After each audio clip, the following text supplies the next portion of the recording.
Most welcome everyone. कैसे हैं आप लोग? स्वस्थ हैं और मस्त हैं? और आशा है कि केमिस्ट्री पढ़ने में आप लोगों को आनंद भी आ रहा होगा। देखो बेटा, एरोमेटिक वाला टॉपिक कंप्लीट करने के बाद अब हम लोग चल रहे हैं बायोमॉलिक्यूल्स पर। बायोमॉलिक्यूल्स में बेटा 5 चैप्टर हम लोगों को पढ़ना है, जिसमें से पहला चैप्टर हम लोगों का क्या है? कार्बोहाइड्रेट। कार्बोहाइड्रेट क्या होता है, ये सोचने वाली बात है कि पहले इसका इंट्रोडक्शन हम लोग जान लें कि कार्बोहाइड्रेट होता क्या है। क्लियर? देखो बेटा, कार्बोहाइड्रेट भी एक महत्वपूर्ण जैविक अणु है। क्या है? महत्वपूर्ण जैविक अणु है।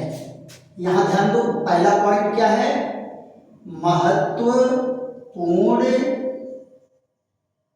जैविक अणु है।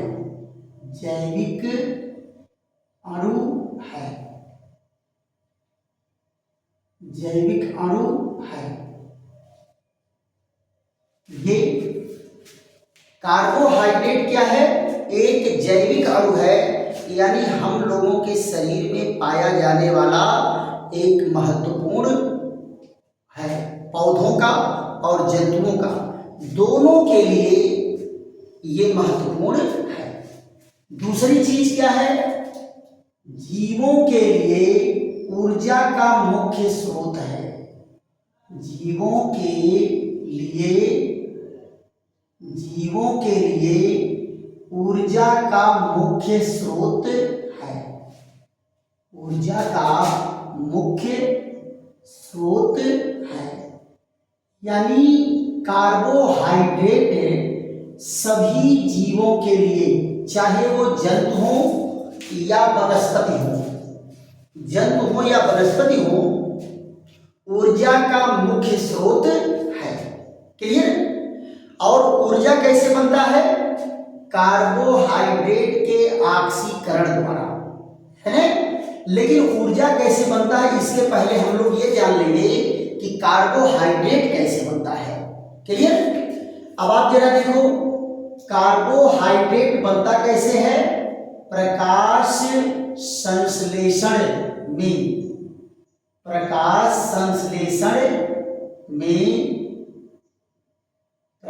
संश्लेषण में हरे पौधों द्वारा, प्रकाश संश्लेषण में हरे पौधों द्वारा ये प्रकाश संश्लेषण में बनता है।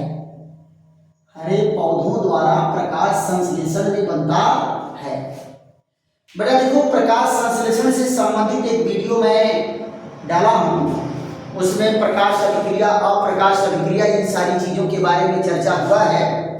तो यहाँ हम उतने डिटेल में नहीं जाएंगे, लेकिन प्रकाश संश्लेषण में कार्बोहाइड्रेट बनेगा। किसके द्वारा बनेगा? हरे पादपों द्वारा बनेगा। और यहां जरा देखो, किससे बनता है? कार्बन डाइऑक्साइड के और पानी से क्रिया होती है। कार्बन डाइऑक्साइड के 6 अणु और पानी के 12 अणु भाग लेते हैं, और रहना क्या चाहिए? सूर्य का प्रकाश। क्या होना चाहिए? सूर्य का प्रकाश। और कहां होगा? हरित लवक। कहां बनेगा बेटा? हरित लवक में। इसीलिए हरित लवक को क्या कहते हैं? ये पौधों का रसोई घर है। क्या है? रसोई घर है। हरे पौधों का क्या है? रसोई घर है। और इसमें क्या पाया जाता है? इसमें पाया जाता है एक पिगमेंट, जिसे कहते हैं क्लोरोफिल। इस पिगमेंट को क्या कहते हैं? क्लोरोफिल की उपस्थिति में होता है। तो अब बेटा, हरित लवक को हम क्या कह दिए? पौधों का रसोई घर। पौधों का रसोई घर है। यहीं पर भोजन का निर्माण होता है, यहीं पर कार्बोहाइड्रेट का निर्माण होता है। अब आप जरा देखो, इससे क्या बनता है? ये बनता है C6H12O6 और 6 मॉलिक्यूल H2O और साथ में क्या निकलता है 6 मॉलिक्यूल O2। ये क्या बन के तैयार हुआ बेटा, प्रकाश संश्लेषण में ग्लूकोज बन करके तैयार हुआ। क्या बन के तैयार हुआ, ग्लूकोज। और इसी ग्लूकोज से क्या बनेगा, इसी ग्लूकोज से बनता है सुक्रोज, इसी ग्लूकोज से क्या बनता है स्टार्च, क्या बनता है स्टार्च। और इन्हीं से सब चीजें बन करके तैयार हो जाती हैं, कौन, गेहूं।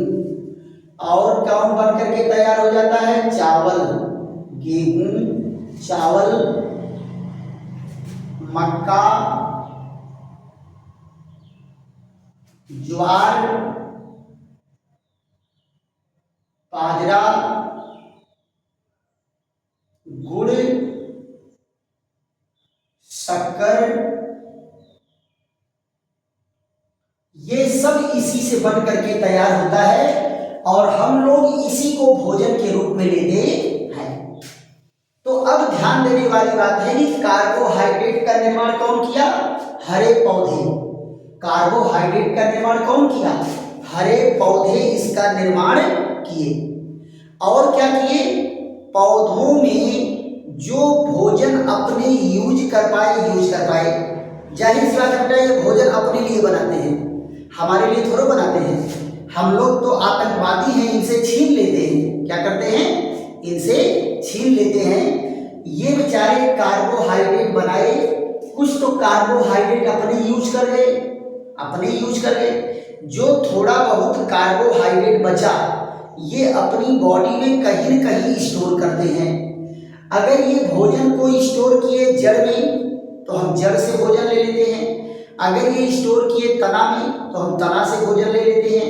अगर ये स्टोर किए पत्तियों में, तो हम पत्तियों से ले लेते हैं। अगर ये इकट्ठा किए फूलों में, फलों में, अनाज में, बीज में, तो हम वहां से भी इनसे भोजन ले लेते हैं। बात समझ आई। और सारे बेटा जो है जितने, ये अपना भोजन खुद बना लेते हैं, इसलिए इनको भोजन के लिए कहीं जाने आने की जरूरत नहीं पड़ती। एक जगह खड़े खड़े अपना भोजन बना ले रहे हैं, इनको कोई टेंशन नहीं है और भोजन बना करके अपना यूज कर ले रहे हैं। इनको कपड़ा पहनना है नहीं, नंगे पुंगे ही बढ़िया है नेचर में, है ना। इनको घर की जरूरत नहीं है, नीला आसमान ही इनका घर है। इसलिए एक जगह ये स्थिर होकर के अपना खुद भोजन बना लेते हैं और उस भोजन को कहीं न कहीं एक्सेस अमाउंट में जो भोजन होता है, ज्यादा मात्रा में जो भोजन होता है, उसको कहीं न कहीं ये स्टोर करते हैं। अब स्टोर जहां करेंगे, हम लोग चालाक हैं, वहीं से ढूंढ करके इनसे ले लेते हैं। कहाँ रखे हो जी भोजन, है जहां रखे हो वहीं से हमको दे दो, हमको वहीं से चाहिए, है ना। तो ये चीजें, तो भोजन बेटा ये अपना खुद बना लेते हैं, कौन, हरे पौधे। कौन बना लेते हैं, हरे पौधे। इसलिए हरे पौधों को क्या कहते हैं, स्वपोषी कहते हैं। क्या कहते हैं, स्वपोषी। और क्या कहेंगे, ऑटोट्रॉफिक। इनको क्या कहेंगे, ऑटोट्रॉफिक। मोड्स ऑफ न्यूट्रिशन इनमें पाया जाता है। ये हरे पौधे अपना भोजन बना लेंगे, इनको भोजन के लिए किसी पर निर्भर नहीं रहना पड़ता, स्वयं भोजन का अपना पोषण कर लेते हैं, इसीलिए इनको स्वपोषी कहते हैं, ऑटोट्रॉफिक कहते हैं। क्लियर। अब आप जरा सोचो, हम लोग जो है भोजन को लिए किस रूप में, रोटी चावल के रूप में लिए, मक्का ज्वार बाजरा ये सब गुड़ शक्कर के रूप में कार्बोहाइड्रेट लिए। कार्बोहाइड्रेट हमारे अंदर में जाएगा और देखो बेटा, सबसे ज्यादा हमारे शरीर को जरूरत पड़ती है एनर्जी की, इसलिए एनर्जी हमको सबसे ज्यादा कौन देता है, कार्बोहाइड्रेट। इसीलिए भोजन में भी कार्बोहाइड्रेट की मात्रा सबसे ज्यादा होती है। जरा कल्पना करो, आप लोग जब खाना खाने बैठते हो तो आपकी थाली में सबसे ज्यादा क्या होता है, पहले तो आधा थरिया भात चावल, उसमें 4-5 रोटी, उसके बाद एक कटोरा सब्जी, सब्जी में भी आलू की मात्रा ज़्यादा है, तो आपकी थाली में सबसे ज़्यादा भोजन में कार्बोहाइड्रेट है। क्लियर? तो कार्बोहाइड्रेट हम लोग ज़्यादा मात्रा में लेते हैं, क्यों? क्योंकि हमारे शरीर को एनर्जी की ज़्यादा जरूरत होती है। अब आप जरा बताओ, दिन भर काम करते हुए आप लोग सभी लोग हम लोग थक जाते हैं, तो फिर वो ऊर्जा कहाँ से मिलती है? भोजन से मिलती है। और भोजन में सबसे ज़्यादा क्या है? कार्बोहाइड्रेट। इसका मतलब भोजन हमको कार्बोहाइड्रेट से ऊर्जा मिलती है। भोजन में कार्बोहाइड्रेट सबसे ज़्यादा है, इसका मतलब सबसे ज़्यादा एनर्जी हमको कार्बोहाइड्रेट से मिलती। क्लियर? तो अब जरा बताओ, कार्बोहाइड्रेट बनाया कौन? पेड़ पौधे बनाए। अब यहां जरा ध्यान दो, उसके बाद क्या किया? उसके बाद क्रिया होगी श्वसन की। कौन सी क्रिया होगी? श्वसन की क्रिया होती है, रेस्पायरेशन होता है। रेस्पायरेशन होगा, तो रेस्पायरेशन में क्या होता है? रेस्पिरेशन बेटा आपको खूब ढंग से पढ़ाए हैं, है ना? तो ब्रीदिंग क्या होती है और ये सब क्या होता है, वहां हमको नहीं जाना है। आप लोगों को देखना रहेगा तो वहां रेस्पिरेशन देखिएगा। यहाँ केवल हम रेस्पिरेशन में देखेंगे कि कार्बोहाइड्रेट जब हमारे शरीर में जाता है तो हमारी आंत में पच करके डाइजेस्ट हो करके ब्लड में एब्जॉर्ब हो जाएगा। अब ब्लड उसको क्या करेगा? कार्बोहाइड्रेट को कोशिकाओं में पहुंचा देगा। तो सबसे सिंपलेस्ट फॉर्म में पचने के बाद भोजन किस रूप में जाता है? ग्लूकोज के रूप में। किस रूप में जाता है? ग्लूकोज के रूप में। तो ब्लड क्या करता है? दोनों चीज को कैरी करके ले जाता है। एक तरफ तो ग्लूकोज को कैरी करके ले जा रहा है और दूसरी तरफ ऑक्सीजन को कैरी करके ले जा रहा है। ब्लड कहाँ से? भोजन को कैरी किया छोटी आंत से, और ऑक्सीजन को कहाँ से लिया? फेफड़े से, और दोनों को ले जा करके कहाँ पहुंचा देगा? कोशिकाओं में। ये देखो, ये कोशिका है और ये कोशिका है। यहाँ बीच में से कौन जा रही है? ब्लड कैपिलरी जा रही है। कौन जा रही है? Blood capillary. तो यहाँ से उतर करके कौन चला गया? यहाँ से उतर के गया C6H12O6 से अंदर प्रवेश किया। यहाँ से कौन प्रवेश किया? ऑक्सीजन प्रवेश किया, और ये अंदर जा करके ये अपना प्रोसेस करेंगे ऑक्सीकरण का। तो ऑक्सीकरण करने के बाद क्या बनाएंगे? ऑक्सीकरण करने के बाद बनाएंगे कार्बन डाइऑक्साइड। ये जो है अंदर आ गया कहाँ? ब्लड में। और क्या बनाएंगे? वाटर बनाएंगे। वाटर भी कहाँ आ गया? जल में। और क्या बनाएंगे? ऊर्जा। ऊर्जा जो है माइटोकॉन्ड्रिया में पैक हो जाती है। कहाँ पैक हो जाती है? माइटोकॉन्ड्रिया में। कहाँ पैक हो जाती है बेटा? माइटोकॉन्ड्रिया में पैक हो जाती है। अभी हम आपको समझाएंगे। और ये जो है कोशिका में मुख्य श्वसन की क्रिया कहाँ होती है? कोशिका में होती है। इसको क्या कहते हैं? कोशिकीय श्वसन कहते हैं। तो देखो बेटा, ग्लूकोज कहाँ गया? कोशिका में गया। ग्लूकोज गया कोशिका में, और कोशिका में करेगा कोशिकीय श्वसन। कोशिका में क्या करेगा? कोशिकीय श्वसन करेगा, और क्या बनेगा? 6 मॉलिक्यूल CO2 और 6 मॉलिक्यूल H2O। और क्या निकला बेटा? यहाँ से निकला ऊर्जा। कहाँ से निकला? ऊर्जा निकला। अब ये ऊर्जा क्या होगा? ऊर्जा ATP के रूप में, है ना? ऊर्जा जो निकला एक ग्लूकोज के अणु से, आपको पिछले वीडियो बताए हैं 38 ATP बनता है। कितना बनता है? ATP बनता है। और ये ATP के रूप में स्टोर कहाँ रहता है? माइटोकॉन्ड्रिया में। कहाँ स्टोर होता है बेटा? माइटोकॉन्ड्रिया में। और इसी माइटोकॉन्ड्रिया से ऊर्जा हम लोग ले करके पूरा दिन भर का काम करते हैं। बात समझा गई? तो जो शाम को खाना खा के हम लोग सोते हैं और सुबह तक हमारी शरीर एनर्जी से फुल रहती है, तो किसके कारण? इसी ऊर्जा के बनने के कारण। अब ये ऊर्जा कहाँ प्रवेश कर जाता है बेटा? ऊर्जा चक्र में प्रवेश कर जाता है। तो यहां जरा देखो ऊर्जा चक्र क्या है, ये है एडीपी। ये क्या है, एडीपी। ये ऊर्जा को लेकर के ऊर्जा को गेन करता है, एनर्जी को। तो ये एडीपी किसमें चेंज हो जाता है, एटीपी में। किसमें चेंज हो जाता है, एटीपी में। अब यहां जरा देखो एटीपी से फिर हम जो दुनिया भर का काम करेंगे दिन भर में, उस कार्य में ये ऊर्जा प्रयोग होगी, यानी एटीपी में से ऊर्जा निकलेगी। अब फिर ये चेंज हो जाएगा कहाँ, एटीपी में। इस तरह से जो है कंटिन्यू हमारा एटीपी चार्ज होगा एनर्जी से, अब फिर डिस्चार्ज होगा जब हम काम करेंगे। तो एटीपी एडीपी एटीपी एडीपी में कंटिन्यू बनता रहता है। और ये सारे के सारे प्रोसेस कहाँ होते हैं, ये सारे के सारे प्रोसेस होते हैं माइटोकॉन्ड्रिया में। इसलिए माइटोकॉन्ड्रिया को क्या कहते हैं, माइटोकॉन्ड्रिया को कहते हैं कोशिका का पावर हाउस। क्या कहते हैं बेटा, कोशिका का ऊर्जा घर कहते हैं। माइटोकॉन्ड्रिया क्या है बेटा, कोशिका का ऊर्जा घर है, राइट।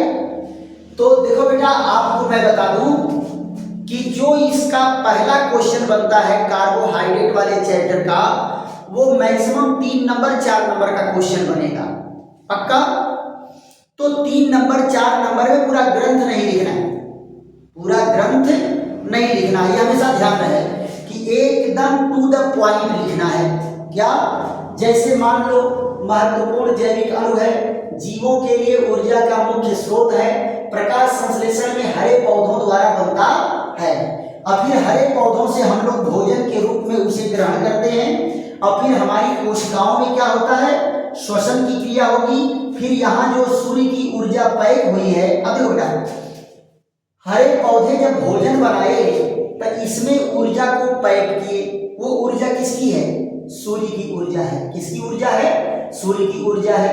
अब यही ऊर्जा जो है जब यहाँ ऑक्सीकरण हुआ तो यही ऊर्जा निकली। तो ये ऊर्जा किसकी है, सूर्य की है। यानी हम लोग जो बोल रहे हैं, खेल रहे हैं, कूद रहे हैं, जो सारा कार्य कर रहे हैं, ये किसकी ऊर्जा से कर रहे हैं, सूर्य की ऊर्जा से कर रहे हैं। यानी हमको चलाने का काम कौन करता है, सूर्य। हमको चलाने का काम कौन करता है, ऊर्जा। ऊर्जा कहाँ से मिलती है, सूर्य से। इसलिए हम लोगों को कौन चलाता है, सूर्य। इसलिए हम लोगों का जो पृथ्वीवासी हैं, इनका सबसे बड़का भगवान कौन है, सूर्य भगवान है। सबसे बड़का भगवान कौन है, सूर्य भगवान है। अच्छा ये बताओ, जो तुमको जीवन दिया है वही तो तुम्हारा भगवान है। तो तुमको जीवन कौन दे रहा है, सूर्य भगवान दे रहे हैं, राइट। और अगर सूर्य भगवान ऊर्जा दे रहे हैं, जीवन दे रहे हैं, तो इसका मतलब आपके भगवान, हमारे भगवान कौन है, सूर्य भगवान है। क्लियर। अब फिर यहाँ देखो वही सूर्य की ऊर्जा हमारे शरीर में सारा कार्य करा रही है, राइट। तो बेटा 3 नंबर 4 नंबर में अगर आ रहा है importance of carbohydrate, importance of carbohydrate या इंट्रोडक्शन ऑफ कार्बोहाइड्रेट, तो इससे ज्यादा आपको देने की जरूरत नहीं है। तो ये क्वेश्चन क्या गया, इसको कहेंगे मोस्ट इंपॉर्टेंट क्वेश्चन है। 3 नंबर में या 4 नंबर में ये इंपॉर्टेंट क्वेश्चन है, राइट। और इससे ज्यादा आपको लिखना नहीं है। जैसे ही एग्जामिनर देख लेगा कि ये लड़का इतना बढ़िया, थोड़ा सा हेडिंग चेंज कर देना, अलग कलर से कर देना, तो एग्जामिनर एकदम ग्लैड हो जाएगा, कहेगा वाह क्या जीनियस स्टूडेंट है, एकदम टू द पॉइंट। यहाँ प्रकाश संश्लेषण दिखा दिया, यहाँ श्वसन दिखा दिया, यहाँ ऊर्जा चक्र दिखा दिया, कुछ तो बचा ही नहीं है। बात समझ आ गई। तो ये आप जो है आपका 3 नंबर का क्वेश्चन 4 नंबर का एक बेहतरीन क्वेश्चन बनकर के तैयार होगा। आशा है कि आप लोगों को ये वीडियो खूब समझ में आया होगा। और अगर बेटा समझ में आया है तो खूब ढंग से इसको नोट करिए और लाइक करिए, शेयर करिए, सब्सक्राइब करिए और दोस्तों मित्रों को भी बताइए कि जम करके केमिस्ट्री पढ़ना है तो चलो चैनल कौन, राधेश्याम केमिस्ट्री वाले राधेश्याम केमिस्ट्री वाले को आप सब्सक्राइब करिए, लाइक करिए और खूब झूम करके देखिए। इसमें कहीं कोई संदेह नहीं है कि आपको बेहतरीन मार्क्स परीक्षा में मिलेंगे। 3 नंबर में, इससे ज्यादा 3 नंबर 4 नंबर में लिखने नहीं है। आप जरा बताओ, पूरा 70 नंबर का पेपर है, 3 घंटे में लिखना है। अगर इसी को आधा घंटा लगा दोगे तो बाकी क्वेश्चन कब करोगे? तो आपको हमेशा क्वेश्चन का जवाब क्या देना है, टू द पॉइंट देना है कि नंबर आपका मिस न हो और कोई चीज कॉपी में आंसर में पहुंचने में बाकी भी न रह जाए। अब दोनों चीज बता दिए, कार्बोहाइड्रेट कैसे बनता है, फिर कार्बोहाइड्रेट से हमें ऊर्जा कैसे मिलती है, कार्बोहाइड्रेट क्या है, ऊर्जा का मुख्य स्रोत है। अब आप सोच रहे होंगे कि अगर एक्सेस अमाउंट कार्बोहाइड्रेट हो क्या होगा। अगर पौधों में एक्सेस अमाउंट में कार्बोहाइड्रेट था तो वो क्या किया, हमारा शरीर उसको स्टोर कर लिया किस रूप में?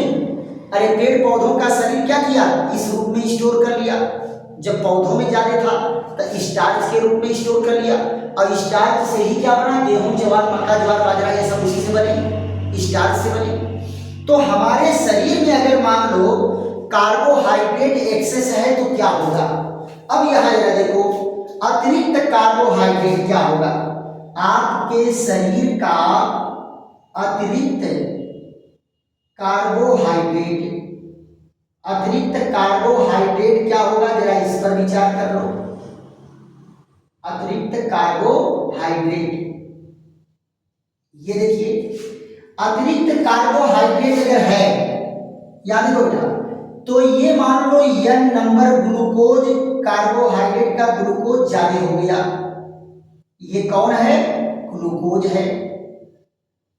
तो हमारे शरीर का जो लीवर है इसको क्या करता है, ग्लूकोज को ग्लाइकोजन में चेंज कर लेता है। किसमें चेंज कर लेता है? ग्लाइकोजन में चेंज कर लेगा, ग्लाइकोजन में चेंज कर लेता है। और ग्लाइकोजन में चेंज करके क्या करता है, स्टोर कर लेता है। किस रूप में? ग्लाइकोजन के रूप में स्टोर कर लेता है, ग्लाइकोजन के रूप में स्टोर कर लेता है। अब जरा देखो, स्टोर कर लिया तो ये जो प्रक्रिया है, इस प्रक्रिया को कहते हैं ग्लाइकोजेनेसिस। क्या कहते हैं बेटा? ग्लाइकोजेनेसिस। और ये किसके इन्फ्लुएंस में होता है? ये प्रभाव में होता है इंसुलिन के। किसके प्रभाव में ये बनता है? इंसुलिन के प्रभाव में ये बनेगा, ग्लाइकोजेनेसिस होगी और क्या बन करके तैयार होगा? ग्लाइकोजन। और ये लीवर में, स्प्लीन में, मसल्स में ये स्टोर कर लिए जाते हैं। लेकिन जब आपके ब्लड में ग्लूकोज की मात्रा कम होगी तो ये क्या होगा, फिर ग्लाइकोजन टूट करके ग्लूकोज बना करके आपको फिर ब्लड में मिला देगा, ब्लड में मिला देगा। तो इस प्रक्रिया को क्या कहेंगे? इसको कहते हैं ग्लाइकोजीनोलिसिस। क्या कहेंगे? ग्लाइकोजीनोलिसिस। और ग्लाइकोजीनोलिसिस होता है एक हार्मोन्स के प्रभाव में, जिसको कहते हैं बेटा ग्लूकैगॉन। क्या कहते हैं? ग्लूकैगॉन की प्रेजेंस में होता है। और ये दोनों हार्मोन्स, ग्लूकैगॉन और इंसुलिन, ये दोनों कहाँ से बनते हैं? हमारे पैंक्रियाज में बनते हैं, अग्न्याशय में बनते हैं। एक क्या करता है, ब्लड में ग्लूकोज की मात्रा को कम करता है और एक ब्लड में ग्लूकोज की मात्रा को बढ़ाता है। इसीलिए जब इंसुलिन की कमी होती है तो ब्लड में ग्लूकोज की मात्रा बढ़ जाती है, और जब ब्लड में ग्लूकोज की मात्रा बढ़ गई तो उसी को कहते हैं डायबिटीज। क्या कहते हैं?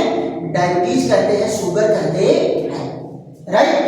तो ये सारी प्रक्रियाएं हमारे शरीर में होती हैं और ये सब कार्बोहाइड्रेट से संबंधित है।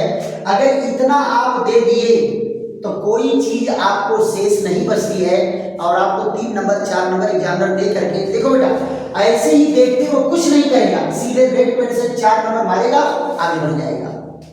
क्लियर? तो चलिए फिर ऐसे ही बेहतरीन वीडियो के साथ हमारी आपकी फिर मुलाकात होगी। तब तक के लिए विश्राम। थैंक यू, धन्यवाद।